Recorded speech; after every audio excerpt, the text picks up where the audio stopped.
Vou convidá-los nessa noite a abrir a palavra do Senhor na primeira carta de Paulo aos Tessalonicenses, capítulo 1. E nós também vamos ler um texto paralelo.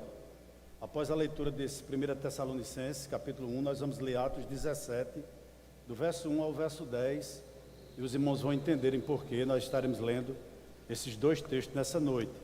Se bem que a pregação propriamente dita, ela vai estar baseada na carta de Paulo aos Tessalonicenses, capítulo 1, verso 1 até o verso 10. Eu gostaria que, se você já encontrou, você se colocasse, por gentileza, de pé. Nós vamos fazer a leitura desse texto e logo após nós estaremos fazendo a leitura de Atos 17, do 1 ao 10 também. Amém? Podemos ler? Diz assim o texto sagrado: Paulo, Silvano e Timóteo, a igreja dos Tessalonicenses em Deus Pai e no Senhor Jesus Cristo, graça e paz a vós outros. Damos sempre graças a Deus por todos vós, mencionando-vos em nossas orações, e sem cessar, recordando-nos diante do nosso Deus e Pai, da operosidade da vossa fé, da abnegação do vosso amor e da firmeza da vossa esperança em nosso Senhor Jesus Cristo. Reconhecendo, irmãos, amados de Deus, a vossa eleição, porque o nosso evangelho não chegou até vós tão somente em palavra, mas sobretudo em poder no Espírito Santo e em plena convicção, assim como sabeis ter sido o nosso procedimento entre vós e por amor de vós. Com efeito, vos tornaste imitadores nossos e do Senhor, tendo recebido a palavra, posto que em meio de muita tribulação, com a alegria do Espírito Santo, de sorte que vos tornastes o modelo para todos os crentes, na Macedônia e na Acaia, porque de vós repercutiu a palavra do Senhor, não só na Macedônia e Acaia, mas também por toda parte, se divulgou a vossa fé para com Deus, a tal ponto de não termos necessidade de acrescentar coisa alguma.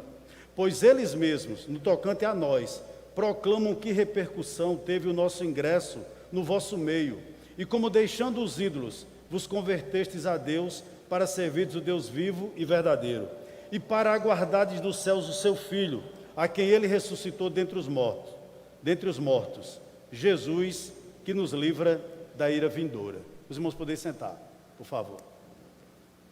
Eu gostaria que, sentados, você fosse lá para o livro de Atos, capítulo 17, verso 1 também ao verso 10. E nós estaremos usando esse texto como introdução da nossa ministração nessa noite. Atos 17, do verso 1 até o verso 10. Olha o que diz o livro de Atos. Paulo está em plena segunda viagem missionária, e diz assim, olha: tendo passado por Anfípolis e Apolônia, chegaram a Tessalônica, onde havia uma sinagoga dos judeus, o que significa que nessa cidade existia pelo menos 10 famílias que eram judaicas. Verso 2: Paulo, segundo o seu costume, foi procurá-los, e por 3 sábados arrazoou com eles acerca das Escrituras. Vamos parar um pouquinho aqui. Eu gostaria de lhe dizer uma coisa aqui nessa noite. A igreja de Tessalônica, ela foi gerada no útero do sofrimento. A igreja de Tessalônica nasceu num berço de extrema perseguição. A igreja de Tessalônica floresceu num ambiente de profunda hostilidade. Isso é importante para a gente refletir. E interessante que aqui no verso 2, Lucas nos dá a dica de como foi fundada aquela igreja. Paulo arrazoou com eles. O que significa isso? Que por 3 sábados, Paulo se reuniu com aqueles irmãos, e Paulo fazia perguntas e obtinha deles respostas, e vice-versa. Eles perguntavam também a Paulo, e Paulo respondia. Então Paulo arrazoou com eles, ou seja, Paulo ministrou aquela igreja nesse meio de comunicação, através de perguntas e respostas. Essa igreja começou assim. Verso de número 3, olha o que diz, olha o que Paulo pregou: expondo e demonstrando ter sido necessário que o Cristo padecesse e ressurgisse dentre os mortos, e esse, dizia ele, é o Cristo que eu vos anuncio. Além dele arrazoar, o que era que Paulo pregava na igreja de Tessalônica? Qual foi a mensagem dele? Ele pregou Cristo, ele falou sobre Cristo àquela igreja, ele contou com certeza a história de Jesus de Nazaré, Ele com certeza falou sobre seu nascimento, sobre a sua vida, sobre o ministério de Cristo, sobre a sua morte, sim, mas também sobre a sua ressurreição, a sua exaltação aos céus, o seu reino presente, sua volta, e também a sua oferta de salvação e julgamento. Paulo simplesmente apresentou Cristo àquela igreja. Interessante, qual o efeito dessa pregação? Verso 4, vá para ele, capítulo 17, ainda de Atos. Lucas nos escreve o seguinte: alguns deles foram persuadidos e unidos a Paulo e Silas, bem como numerosa multidão de gregos piedosos e muitas distintas mulheres. Veja a membresia que se formou na igreja de Tessalônica. Alguns judeus, muitos gregos piedosos e muitas mulheres importantes ouviram a pregação de Paulo e se encantaram por ela e se uniram a Paulo e Silas. Por quê? Porque não existe crente sozinho, não existe crente sem igreja, não existe crente sem congregar. Isso aqui é uma verdade muito clara aqui. Já que nós somos convertidos, tem que haver de nossa parte integração na igreja de Deus. E isso começou a acontecer aqui. Mas uma coisa interessante, Paulo fala no verso 5, onde a palavra de Deus é pregada, onde a igreja se levanta, tem efeitos, claro, tem conversões, claro, mas também há resistência.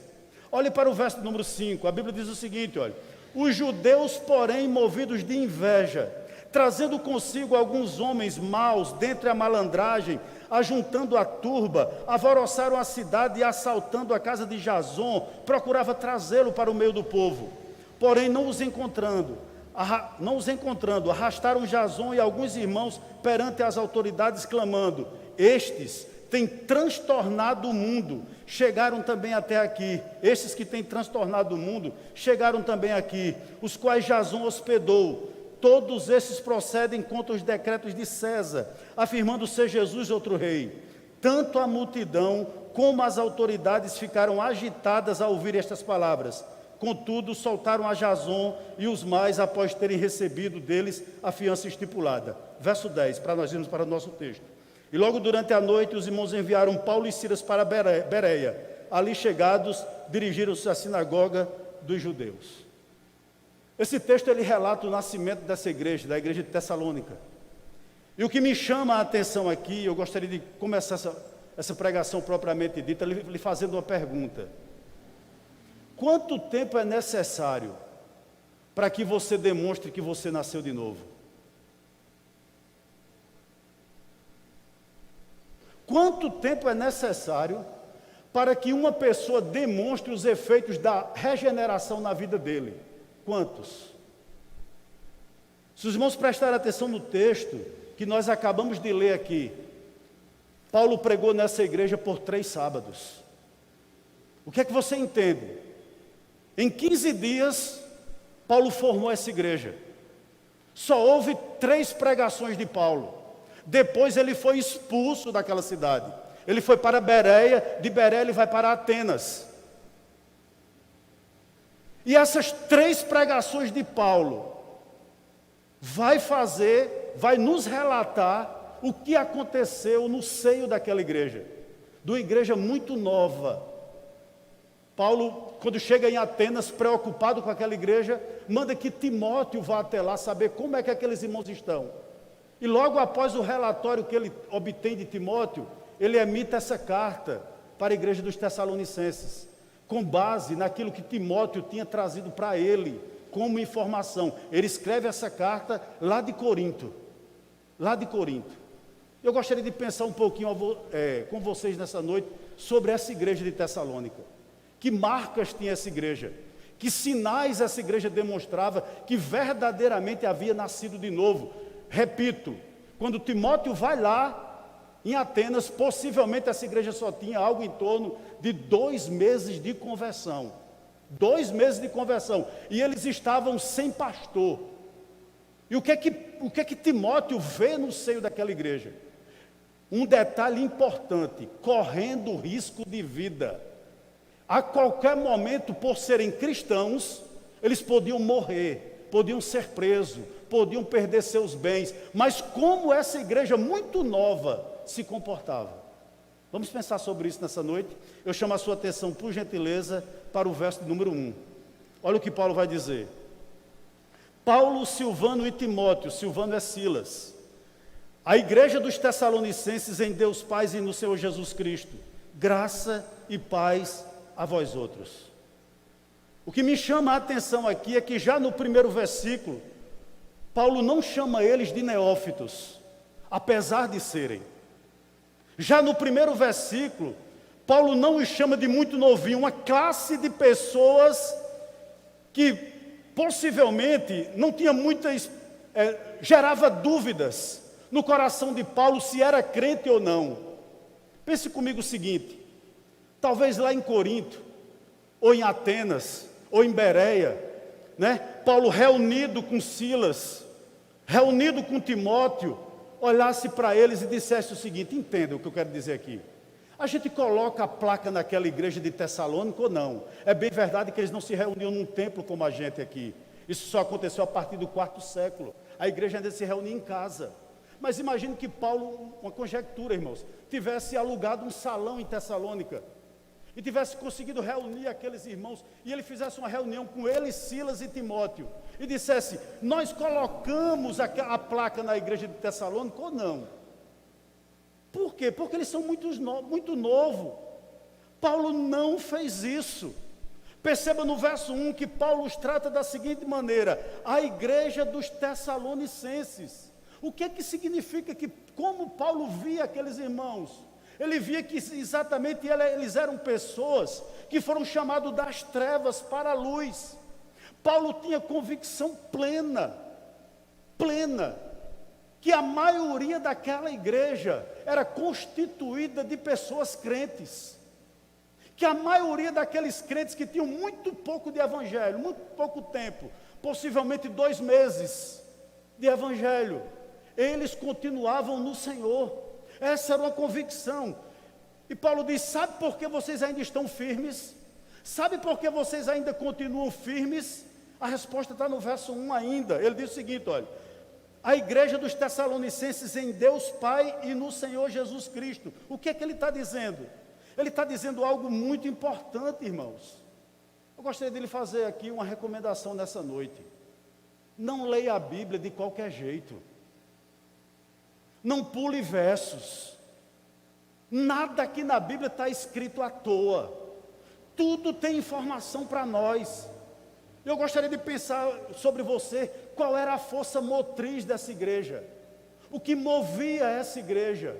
Por que essa igreja era tão bem alicerçada? Por que os irmãos poderiam demonstrar tantas virtudes como nós vamos ver daqui a pouco? Por quê? Porque elas estavam firmadas em Deus e no Senhor Jesus Cristo. O que isso significa? Que a igreja não tem vida própria, que a igreja não pode andar sozinha, que a igreja não caminhará sem Deus e sem Jesus Cristo, e evidentemente sem o Espírito Santo, que Paulo vai falar daqui a pouco nele também.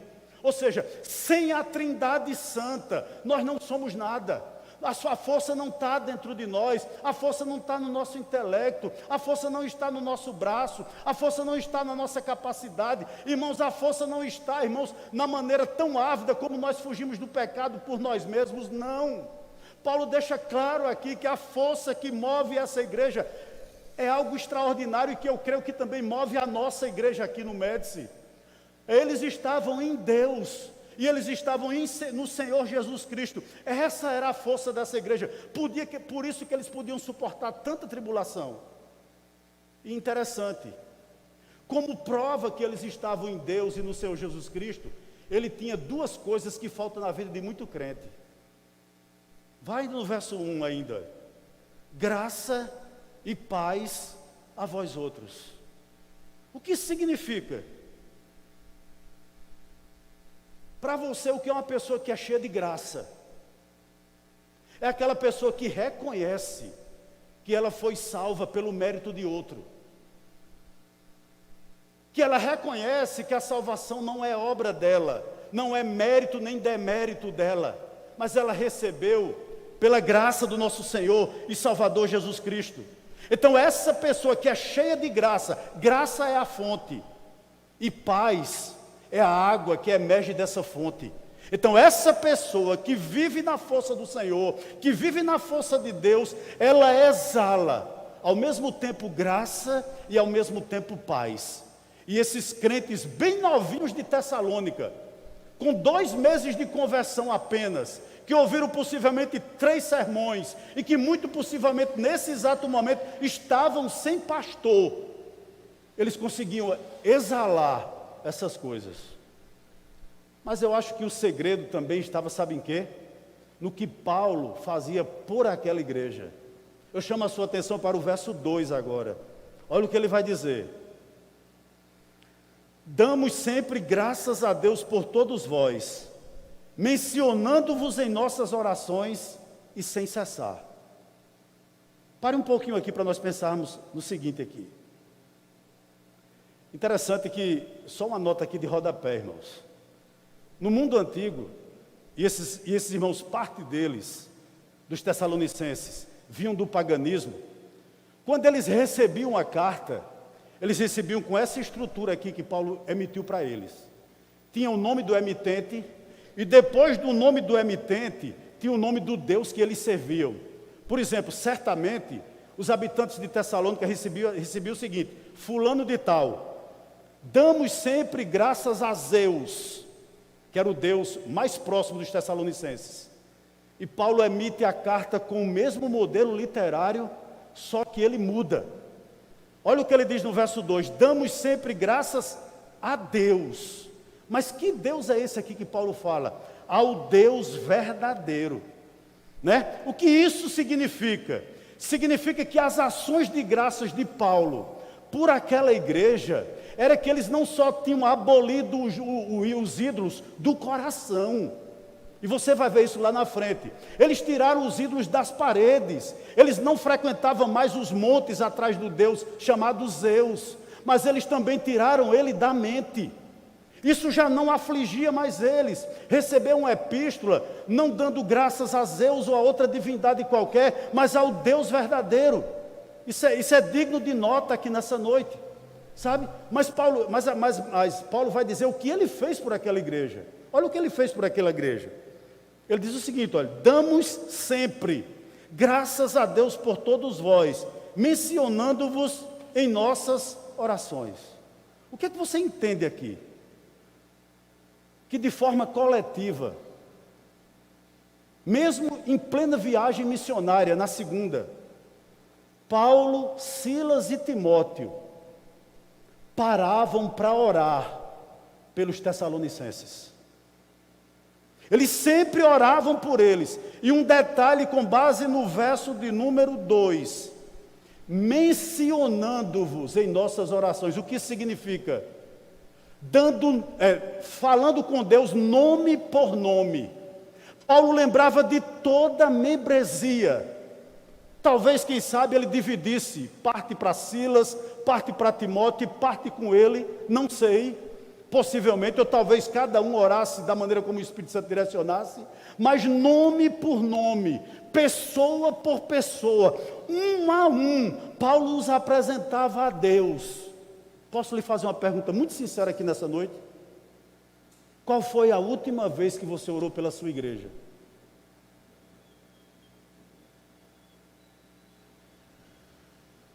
Nome por nome. Versículo 2, finalzinho. Sem cessar. O que isso significa? Que era todos os dias. Não havia um dia sequer que esses irmãos, com a mão na massa, com a mão no arado, com muita coisa. Paulo era um homem muito ocupado, meu irmão. E mesmo assim ele parava, gastava tempo, de forma individual, claro, e de forma coletiva também, mencionando um a um dos membros de Tessalonicenses. Todos os dias. Vou lhe dar um conselho aqui nessa noite. Seja intercessor de alguém. E peça, eu não sei se você tem, se tiver, dê glória a Deus por isso. Alguém que interceda pela sua vida. Alguém que interceda por seu ministério. Alguém que interceda por sua vida espiritual. Sabe por quê? Interceder é se colocar entre dois mundos. Paulo fazia isso. Porque interceder é ouvir os clamores da terra e buscar os recursos no céu. Paulo sempre fazia isso. Ele intercedia, apresentava aquela igreja diante de Deus e esperava em Deus uma resposta para aquela igreja. E me parece, eu lhe chamo a atenção agora para o verso de número 3. Aqui está mais ou menos o que Paulo pedia a Deus por aquela igreja. Olha o que ele diz no verso 3. Recordando-nos diante do nosso Deus e Pai, da operosidade da vossa fé, da abnegação do vosso amor e da firmeza da vossa esperança em nosso Senhor Jesus Cristo. Olhe para mim aqui um pouquinho, por favor. Existe uma coisa no nosso coração que a gente tem, digamos assim, muita agilidade em deletar, em apagar da nossa memória aquilo que a igreja fez e faz por nós. Nós gostamos de nos recordar, infelizmente, do que não presta. Aqui, Paulo tinha todo o argumento do mundo para quando estivesse diante de Deus em oração, dizer: Deus, eu não quero mais voltar em Tessalônica porque eu fui expulso de lá. Eles me expulsaram de lá, Deus, o que é que eu vou fazer mais lá? E a Bíblia diz que ele tentou, parece que por 3 vezes, visitar Tessalônica de novo, mas a Bíblia diz que o diabo o impediu. E há um propósito de Deus nisso tudo, e outra pregação eu posso até falar, não é o caso. A gente não sabe se Paulo voltou a Tessalônica, a gente não sabe, né? Mas com certeza, se Paulo fosse aquela pessoa rancorosa, quando Paulo se prostrasse diante de Deus, Paulo ia recordar de quê?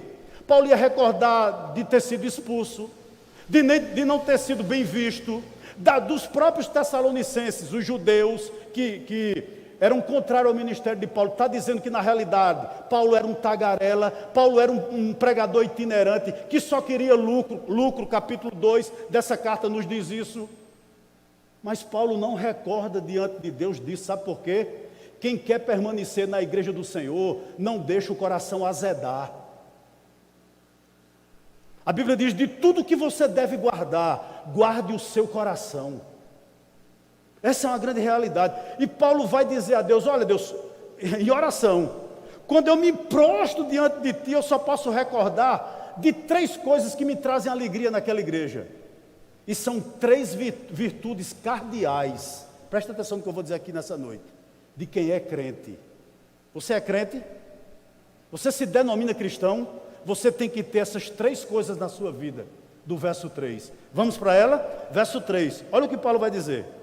Recordando-nos diante do nosso Deus e Pai. Primeira virtude, da operosidade da vossa fé. Pare um pouquinho aqui nessa noite, irmãos, por gentileza. O que é que ele está dizendo aqui? Ele está dizendo que uma pessoa que crê verdadeiramente em Cristo, ela se envolve com as coisas de Deus.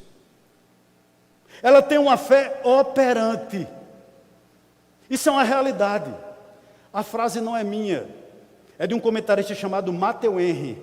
Olha o que ele diz: onde quer que exista uma fé verdadeira, encontramos obra, pois a fé sem obras é morta. Quanto mais robusta for a fé de uma pessoa, de um povo, mais esse povo se dedica ao Cristo que o salvou. Então Paulo está dizendo: quando eu me dobro diante de Deus, eu recordo diante de Deus e peço a Deus que essa fé que opera, que essa fé que trabalha, nunca seja tirada da igreja dos Tessalonicenses. Agora você poderia me fazer uma pergunta: pastor, que obra de fé é essa? A maioria dos comentaristas diz o seguinte, que eles cuidavam dos doentes,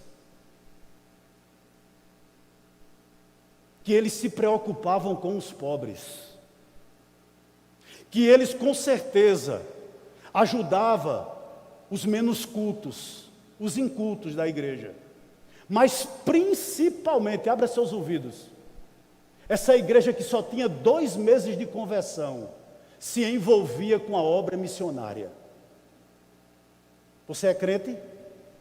Qual é o grau de envolvimento seu com a obra missionária. A operosidade da vossa fé. Detalhe, lembre-se que eles faziam isso correndo risco de vida. Eu estava meditando para pregar para os irmãos e eu pensei o seguinte comigo: imagine se essa pandemia que nós estamos vivendo hoje fosse 2000 anos atrás e chegasse na igreja de Tessalônica. Era uma cidade que para a época, ela era a capital da Macedônia, era uma metrópole. Há 2030 anos atrás, 2000 anos atrás mais ou menos, imagine uma cidade com 200 mil habitantes, era a população de Tessalônica. Se a pandemia chegasse nesse tempo aqui, eu tenho certeza que eles colocariam máscara, que eles usariam álcool, se fosse o caso, que eles mantinham o distanciamento social, mas eles não deixavam de pregar a Jesus. Eles não deixavam, porque eles tinham uma fé que operava, com certeza absoluta, eu não tenho dúvida disso. Mas não só isso, irmãos, eles não só tinham essa virtude. Ainda no verso 3, Paulo vai dizer o seguinte, olha: a abnegação do vosso amor. Você quer ver um crente? Veja o grau de envolvimento que ele tem com Deus e com as pessoas. Abnegação significa o seguinte: trabalho árduo. Tudo que ele tem de melhor, eles tinham de melhor, eles deixavam na igreja. O melhor dele, o melhor louvor, a melhor pregação, se talvez não fosse o caso, não sei, com 2 meses apenas, não é verdade? Mas tudo que eles podiam fazer, todo o esforço, todo o suor, toda a dedicação, isso é abnegação de amor, eles faziam para Deus. O que Paulo está dizendo aqui é que eles gastavam energia, eles gastavam a sua capacidade, dando a Deus, evidentemente a igreja também, né, como consequência disso, o melhor dele. Me permita um parênteses aqui nessa noite. Eu não sei se você gosta de UFC e MMA. Eu acho uma coisa muito violenta. Mas vai olhar a vida de um lutador daquele de ponta. Muitos deles moram na academia. Eles não vivem. Eles passam o dia todo treinando. E quando eles perdem alguma luta, sabe? Você não vê muita tristeza na cara de alguns. Alguns ficam rindo. Alguns ficam tristes, é verdade. Mas na entrevista que eles dão após a luta, mesmo perdendo, sabe o que eles dizem? Amanhã eu estou na academia de novo, para treinar e para voltar, porque eu nasci para isso. Isso é abnegação. Paulo está dizendo aqui que a igreja dos Tessalonicenses, eles tinham um amor abnegado por Cristo e pela obra dele. Vou dar um exemplo aqui rasteiro, mas que vale. Pegue um bode, coloque um pouquinho de milho para ele, mesmo ele estando de barriga cheia.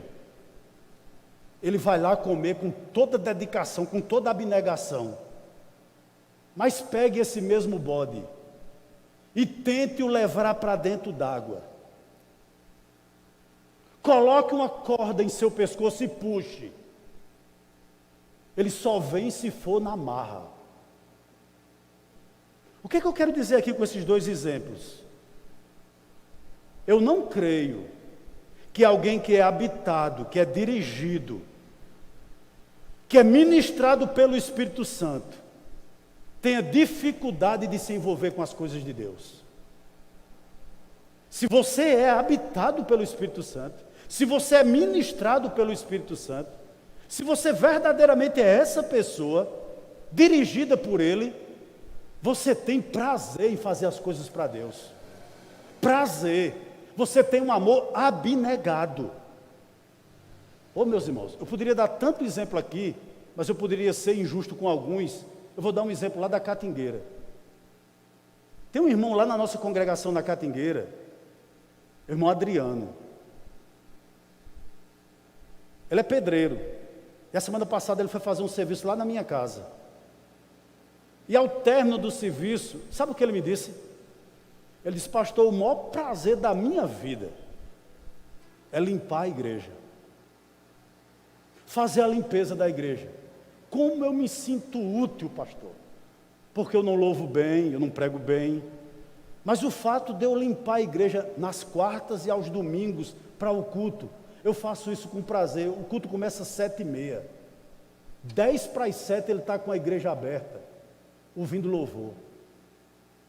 Ele não faz isso porque tem uma prebenda, ele não faz isso porque é obrigado, ele não faz isso, irmãos, porque ele tem uma grande carga teológica na vida dele. Não. Ele faz isso porque ele é abnegado. Ele sabe de onde Deus o tirou. Então, reprisando para vocês, aquele que é salvo tem uma fé que opera e tem um amor abnegado, mas não só isso. Paulo diz que essa pessoa ainda tem uma terceira virtude, verso de número 3, ele diz o seguinte: e a firmeza da vossa esperança em nosso Senhor Jesus Cristo. O que você aprende por isso? A igreja dos Tessalonicenses vivia na terra, mas também tinha os olhos fitos no céu. Ela trabalhava na terra para o Senhor, mas a grande expectativa daquela igreja era que Jesus voltasse. Era pela parousia, era para o retorno de Cristo. Eles se envolviam no serviço, é verdade. Eles se envolviam com a fé, é verdade. Porém, eles ansiavam ter um novo corpo, ter um novo céu, ter uma nova terra. Infelizmente, isso tem sido banido da nossa mente. Já não existe em muitos a expectativa de que Jesus voltará. Não existe mais. Talvez a gente nem queira. Estamos firmando castelos aqui. Estamos olhando para esse mundo aqui não como peregrinos e forasteiros. Parece que esse mundo é o nosso lar eterno. Não. Os Tessalonicenses tinham a visão, tinham os olhos na terra, mas eles esperavam ardentemente. Existia expectativa, ou seja, esperança, uma paciência triunfadora. Essa é a palavra aqui, é upomone no grego, de que Jesus iria voltar a qualquer momento. Verso 4.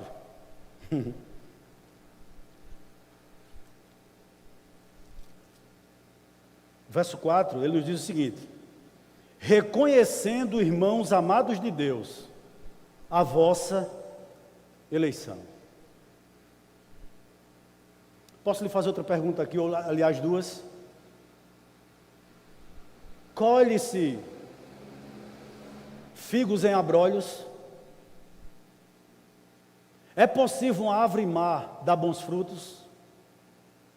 É possível uma árvore boa dar maus frutos? Não. O que o apóstolo está afirmando aqui é o seguinte: que a eleição, e eu creio que é Deus que escolhe, eu creio que a eleição é desde a eternidade, eu creio que a eleição é um ato soberano de Deus, eu creio que a eleição é uma obra de graça na vida do homem. Eu creio em tudo isso, você não precisa crer assim, não tem problema se você não crer. Contudo, o que ele está nos dizendo aqui é que a eleição precisa ser evidenciada. Não existe aquela frase: eu sou salvo, eu posso viver da maneira como eu quero. Não. A eleição precisa ser evidenciada. Paulo está dizendo aqui: eu reconheço que vocês são eleitos. Em outras palavras, eu reconheço que Cristo escolheu vocês. Agora, em que ele se baseia, irmãos? No verso 3. A base doutrinária de Paulo para fazer essa afirmação no verso 4 aqui, dizer que os tessalonicenses eram eleitos, está no verso 3. Agora, de uma forma, irmãos, com temor e tremor, eu gostaria de perguntar a todos vocês que estão aqui, essa pergunta foi feita primeiro a mim: você tem uma fé que opera? Você evangeliza quem? Você cuida de quem? Quantas pessoas estão no evangelho porque você foi o instrumento para trazê-los? Segundo lugar, você é alguém abnegado em amor? Você ama Deus e reflete isso na vida dos outros? Terceiro, a expectativa na sua vida que Cristo vai voltar. Pense sobre isso nessa noite. Em outras palavras, reflita aí com você mesmo. Pastor, eu sou salvo. Porque tudo isso aqui está presente na minha vida. Essas 3 virtudes cardeais estão presentes na minha vida. Eu sou salvo. Pense sobre isso nessa noite, irmãos. Por gentileza. Avalie você mesmo nessa noite. Isso é muito sério. O verso 3, ele dá prova de que nós somos ou não eleitos por Deus. Versículo de número 5. Paulo vai dizer o seguinte: porque o nosso evangelho não chegou até vós tão somente em palavra, mas sobretudo em poder no Espírito Santo e em plena convicção, assim como sabeis ter sido o nosso procedimento entre vós e por amor de vós. Eu acho interessante que a dedicação, o envolvimento de Paulo com o evangelho era tão grande que ele chama o evangelho de nosso evangelho. É claro que o evangelho é produto da mente de Deus. Nenhum homem pode de si mesmo criar o evangelho, a obra redentora de Cristo, nenhum. Mas Paulo tinha um envolvimento tão grande com o evangelho, que ele chama o evangelho de nosso evangelho, pelo envolvimento, pelo compromisso, pela dedicação que ele tinha. E a expectativa dele, que deve ser de todos nós que estamos aqui, principalmente de nós pastores, é o que está no verso 5, olha. O nosso evangelho não chegou até vós tão somente em palavra. O que é que Paulo está dizendo aqui? Eu gastei tempo pregando para vocês. Vocês ouviram. Sabe? Vocês ouviram a minha pregação, vocês ouviram a minha mensagem, vocês ouviram a explicação do texto, vocês entenderam quem era Jesus. Isso é muito importante. Eu apliquei o texto na vida de vocês. Martin Lloyd Jones diz o seguinte, que pregação é lógica em fogo. Há outro comentarista que diz o seguinte: quer colocar fogo na igreja, coloque fogo no púlpito. A pessoa que tem pregando, ele tem que ter convicção do que ele está pregando. Paulo tinha. Paulo disse: ei, eu preguei para vocês a palavra, mas a partir do momento em que eu preguei, houve um dinamis de Deus, poder. O Espírito Santo desceu sobre os Tessalonicenses.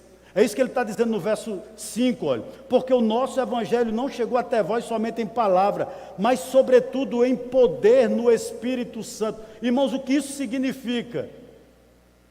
Significa que a partir do momento, e só há essa esperança para mim, e eu acho que para você também, que a partir do momento em que o pregador está expondo a palavra de Deus, o Espírito Santo está derramando dinamite sobre a igreja.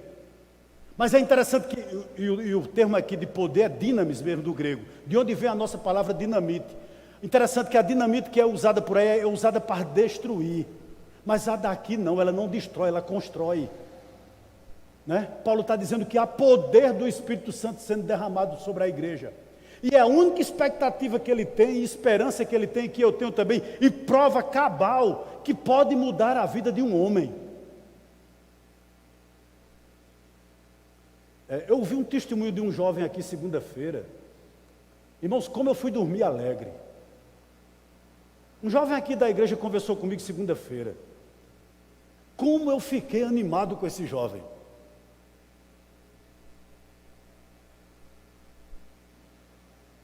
Eu disse: meu Deus, nem tudo está perdido. Porque o que eu ouvi daquele jovem, de testemunho, de crente, uma pessoa que tinha tudo para dar errado na vida, chegar ao ponto de dizer: pastor, o que eu tenho ouvido no púlpito do Médici, eu não posso ser infiel. Irmãos, eu fiquei alegre demais, e eu disse, e eu acho que foi o Espírito Santo que disse para mim: nem tudo está perdido. Sabe o que esse jovem estava dizendo? O que o capítulo 5 está me dizendo aqui. Houve exposição da palavra, pastor, e houve um poder vindo do céu sobre a minha vida, derramando poder sobre a minha vida, a ponto de eu dizer não ao pecado. Você quer algo mais maravilhoso do que você ouvir isso? Coisa linda, irmãos. É isso que Paulo está dizendo aqui. O Espírito Santo atuou na vida daquele povo. O Espírito Santo ministrou na vida daquele povo. Houve um derramamento de poder na vida daquele povo. Louvado seja Deus. Eu quero dizer uma coisa aqui para você. Ainda hoje há isso. A palavra é exposta. Ei, não tenha dúvida disso. O poder de Deus é derramado sobre a sua igreja. E vidas são santificadas, vidas são transformadas. Ocorre milagre? Claro que sim. Porque é o Senhor quem opera. Né? Tem uma frase de John Wesley, eu já citei aqui. Ponha fogo no seu sermão, ou se não, ponha seu sermão no fogo. Só há uma esperança para você e para mim: ser mudado, ser transformado. A pregação da palavra. Só. E o Espírito Santo é quem aplica ela na sua vida. Ouve isso aqui. E está a prova, né? Verso 6. Olha que coisa maravilhosa. Verso 6. Ele vai dizer o seguinte: com efeito, olha o efeito da pregação de Paulo. Vos tornaste imitadores nossos e do Senhor, tendo recebido a palavra, posto que em meio de muita tribulação, com a alegria do Espírito Santo. Ô irmãos, nenhum de nós que estamos aqui temos a capacidade de imitar Cristo em alguns aspectos. Por exemplo, nenhum de nós aqui somos criador de tudo. Nenhum de nós aqui temos o poder de salvar ninguém. Nós não podemos imitar a Cristo como criador da natureza, criador do universo, perdão. Nenhum de nós aqui podemos imitar a Cristo como redentor. Não é isso que Paulo está dizendo aqui. Paulo está dizendo que os tessalonicenses imitaram tanto Paulo, Silas e Timóteo e o Senhor, como, ou aonde, melhor dizendo, nos momentos de tribulação. Eles tinham pleno conhecimento do que havia acontecido com Paulo e Silas em Filipos, da surra que ele levou ali, da forma humilhante como eles ficaram nus na praça de Filipos, não é verdade? Eles tinham plena convicção da prisão de Paulo em Filipos. Eles sabiam que Jesus tinha passado pela explanação de Paulo, o quanto Jesus foi perseguido, e nesse quesito, ou seja, mediante tribulação, mediante perseguição, os tessalonicenses conseguiram, com certeza, imitar Paulo e imitar Cristo, ou seja, eles não desistiram de ser crente por conta do sofrimento. Eu estava em um lugar ali, nas Malvinas, e uma pessoa chegou e disse: eu conheço o senhor de algum lugar. E tentou e não me conhecia, enfim. Aí disse: o senhor é pastor? Eu disse: sou. Aí pronto, conversou um pouquinho, e ele disse da igreja, onde era a igreja que ele congregava. Eu disse: vocês estão como lá? A igreja retornou? Ele disse: faz 8 meses que nós estamos só na live. Faz 8 meses que minha liderança está num sítio isolado. Não corta nem o cabelo. Com medo de quê, pastor? Do Covid-19. 8 meses, irmãos. Sem ninguém se reunir. 8 meses a liderança isolada, com medo de tudo e de todos. Eu lhe pergunto, a gente pode imitar isso? Nós vamos imitar esse procedimento?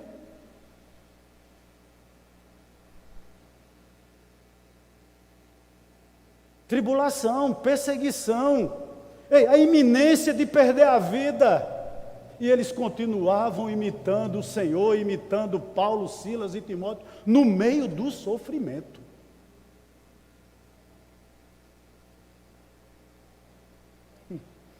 Verso 7.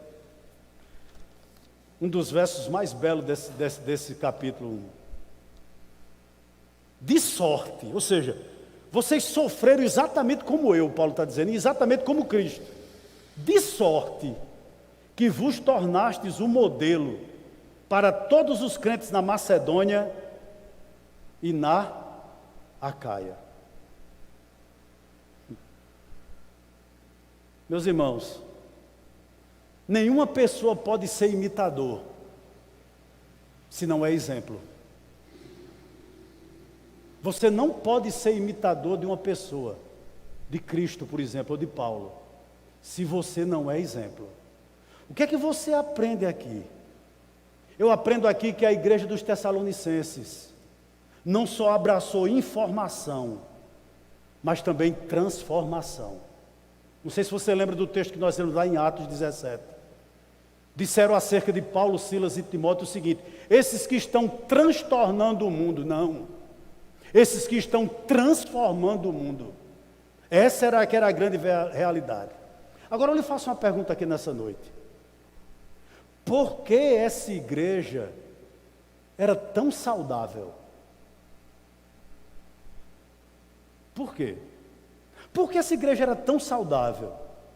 Sabe por quê? Porque a igreja começou bem. A igreja nasceu ou foi construída numa base correta, numa base certa. Irmãos, como é importante o começo, o início. Eles eram a impressão de Cristo. Você pode conjecturar um pouquinho aqui comigo? Imagine que você fosse em Corinto. Paulo estava escrevendo essa carta para os Tessalonicenses. E você perguntasse a Paulo o seguinte: Paulo, eu passo sempre em Tessalônica, que era uma cidade extremamente comercial. Eu gostaria de contratar alguém para ser meu empregado. Quem você indica? Eu devo ir aonde? Sabe o que Paulo diria?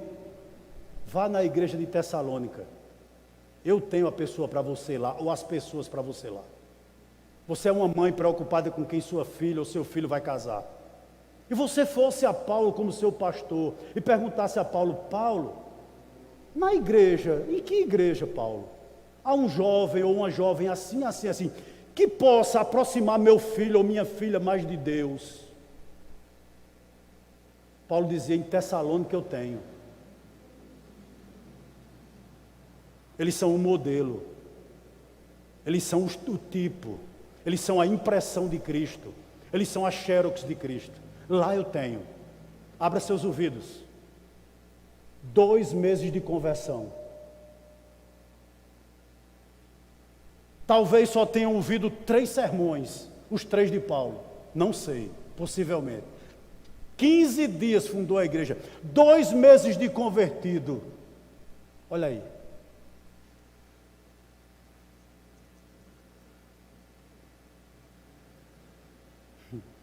Verso 8 e 9, já partindo para o final. Porque de vós, ou seja, dos Tessalonicenses, repercutiu a palavra do Senhor, não só na Macedônia, ou seja, na região de Tessalônica, de Filipos, de Bereia, mas também na Acaia, ou seja, Atenas, Corinto, mas também por toda parte. Entenda o seguinte: na Síria, na Ásia Menor, na Palestina, por toda parte se divulgou a vossa fé para com Deus, a tal ponto de não termos necessidade de acrescentar coisa alguma. Veja o envolvimento da igreja com a obra missionária. Crentes novatos, crentes muito novos na fé. Paulo diz que deles, acerca deles, repercutiu, ou seja, o que significa? Assim como o som de um trovão, assim como o som de uma trombeta, assim como um sino numa cidade pequena, foi assim que repercutiu, meus irmãos, o quê? A palavra do Senhor através dos Tessalonicenses. Eu acho isso aqui fantástico, sabe por quê? Porque o finalzinho desse verso, do verso 8, olha o que ele diz: mas também por toda parte se divulgou a vossa fé para com Deus, a tal ponto de não termos necessidade de acrescentar coisa alguma. O que Paulo está dizendo aqui? Paulo está dizendo que nas minhas viagens, por exemplo, eu me reuni com os bereanos. Quando eu ia falar aos bereanos acerca de vocês já tinham falado. Eles já tinham falado, eles já sabiam o que era o Evangelho.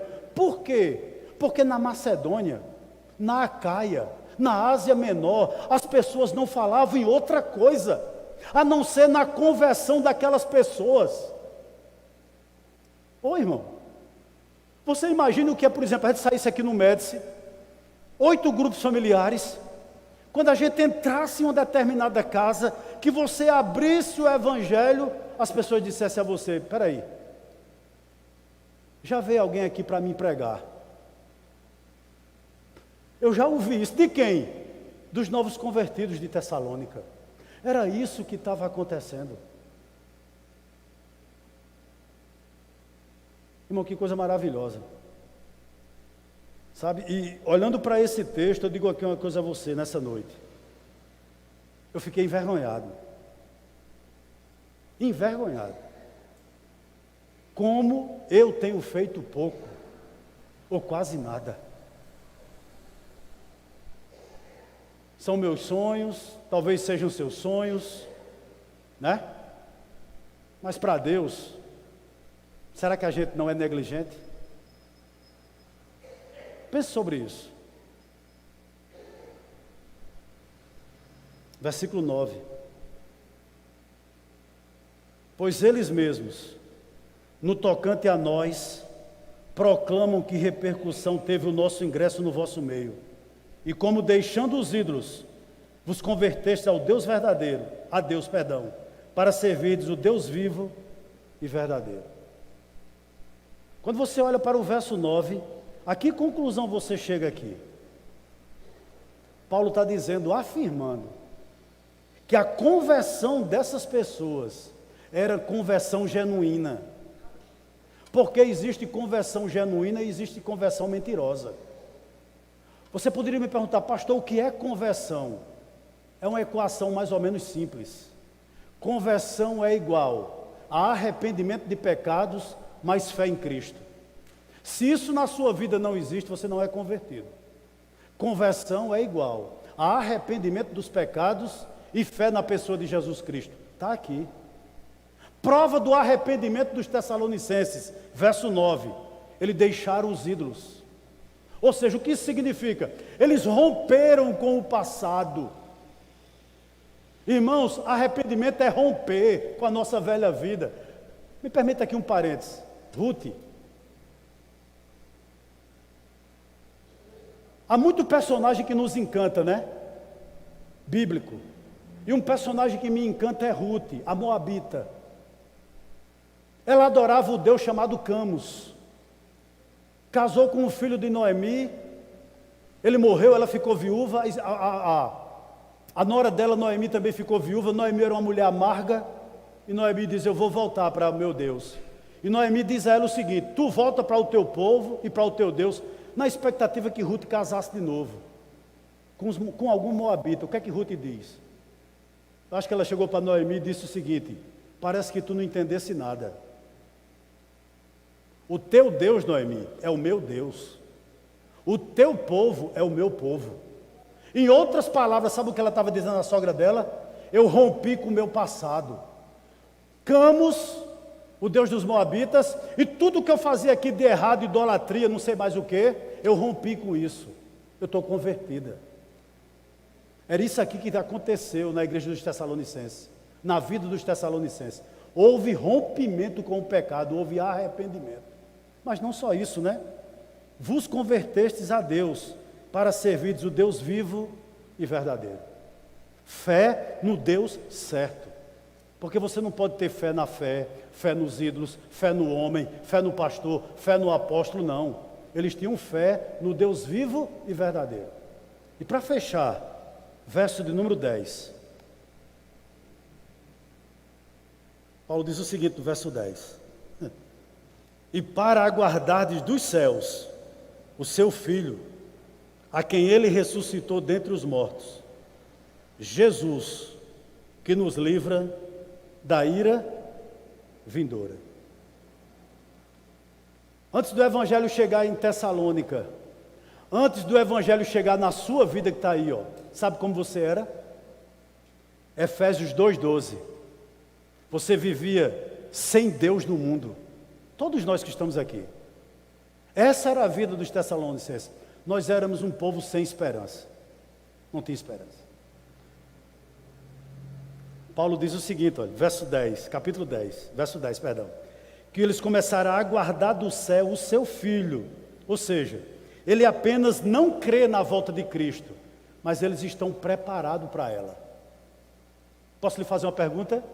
Quando você espera alguém, um convidado importante na sua casa, o que normalmente nós fazemos? Nós preparamos um quarto, é assim ou não é? Colocamos ele numa cama confortável, colocamos o melhor lençol, aquela toalha que você só usa em ocasião especial, você bota para o convidado. Os talheres da sua casa mudam, não é verdade? A louça é outra, o sabonete é outro, você não usa palmolive daquele tamanho que se cair dá um traumatismo craniano, você usa da Natura ou do Boticário, é ou não é? Você se prepara para receber o convidado, porque você quer dar o melhor a ele. Os Tessalonicenses eram assim, eles aguardavam a vinda de Cristo com expectativa, e eles estavam preparados. Hoje eu pergunto, quando eu tenho dúvida eu pergunto a Jamerson, né? Ele é a consulta aos universitários, eu sempre pergunto a ele. Eu estava analisando esse texto, eu disse o seguinte, né? Não sei se ele concordou ou não. Acho que ele concordou. Eu digo, olha, o dia do Senhor, ele não virá como um ladrão para a igreja. Não, nós não seremos pegos de surpresa, nós crentes. Os Tessalonicenses não foram pegos de surpresa, eles estavam preparados. A qualquer momento que ele voltar, nós estamos preparados. Base bíblica para isso, pastor. A parábola das 10 virgens. 5 era nécia. Não tinha azeite na lamparina, mas as prudentes tinham. Quando o noivo chegou, as prudentes estavam preparadas, é isso aqui. Os Tessalonicenses estavam preparados. O dia do Senhor não veio para eles de surpresa, na expectativa. Ah, você vai ficar, não. Eles estavam preparados. Não sabiam um dia, não sabiam a hora, não sabiam o ano, mas estavam preparados. Você é assim? Para aguardardes do céu o seu filho. Parte B. A quem ele ressuscitou dentre os mortos. Sabe no que se baseava a esperança dele? Que Jesus ressuscitou. Se Jesus ressuscitou, meus irmãos, nós também ressuscitaremos um dia com ele. Glória a Deus por isso. Isso é uma verdade na nossa vida. E por fim, parte C do verso 10. Que nos livra da ira vindouro. Ele não apenas nos livrou da morte eterna, mas ele também nos livrou da condenação eterna. Louvado seja Deus por isso. Eu quero finalizar com uma história real. Matos, dá para colocar aqui? Você conhece esse hino? É do cantor cristão. É o hino de número 398 do cantor cristão. Só essa parte, olha. Se a paz mais doce me deres gozar, se dor a mais forte sofrer, ó, seja o que for, tu me fazes saber que feliz com Jesus sempre sou. Segura aí, Mato, só isso aí. Você sabe quem compôs esse hino? Foi um crente presbiteriano, convertido em uma pregação de Moody. O nome dele, Horácio Spafford. Quem era ele? Ele era um advogado, convertido a Cristo, que quando jovem mudou para Chicago, onde trabalhava como advogado lá. Preste atenção, em 1861, o autor desse hino casou-se com uma mulher chamada Ana, 1861. Em 1870, ele já tinha 4 filhos com Ana. Um menino chamado Horácio, de 4 anos, e 3 filhas. Esse filho dele foi acometido de uma febre, com 4 anos de idade, e faleceu. Morreu nos braços dele. Um ano depois, 1871, um incêndio gigantesco em Chicago, matou 275 pessoas, no bairro onde ele tinha um escritório. Ficou 90 mil pessoas desabrigadas, por conta desse incêndio. Ele perdeu tudo, ficou quase de esmola. Mas ele e mais 4 filhas, agora havia nascido outra menina, começaram a ajudar as pessoas pobres a reconstruir a vida. Isso em 1871. 2 anos depois, ele decide ir de férias com a família para a Europa. Viaja ele, a esposa e 4 filhas até Nova York para pegar um navio e ir até a Europa. Quando ele chega em Nova York com a família, ele recebe um telegrama que ele deve voltar urgente a Chicago, pois tinha um trabalho muito grandioso para ele realizar lá. Ele embarca a esposa, juntamente com as 4 filhas, no navio e retorna para Chicago, na expectativa de reencontrar-se com elas na Europa. Esse navio vai mar adentro, e o navio que a esposa dele está com as 4 filhas, bate em um navio inglês. Morrem nesse acidente 226 pessoas. Em 12 minutos, esse navio afunda. Sobrevivem apenas 90 pessoas. Ele fica louco. E com poucos dias ele recebe um telegrama da sua esposa, com 3 palavras apenas: salva, porém só. Esse homem toma um navio e vai buscar a esposa dele em um determinado lugar. No navio que ele ia, quando chega exatamente no ponto em que o navio naufragou, o navio da esposa dele, o comandante o chama e diz: foi aqui que sua família morreu. Ele vai para um quartinho e escreve esse hino: se a paz mais doce me deres gozar, se dor a mais forte sofrer, ó, seja o que for, tu me fazes saber que feliz com Jesus sempre sou. Sou feliz com Jesus, sou feliz com Jesus, meu Senhor. Esse homem personifica a igreja de Tessalônica, pois ele tinha fé, amor e esperança. Que Deus nos abençoe nessa noite.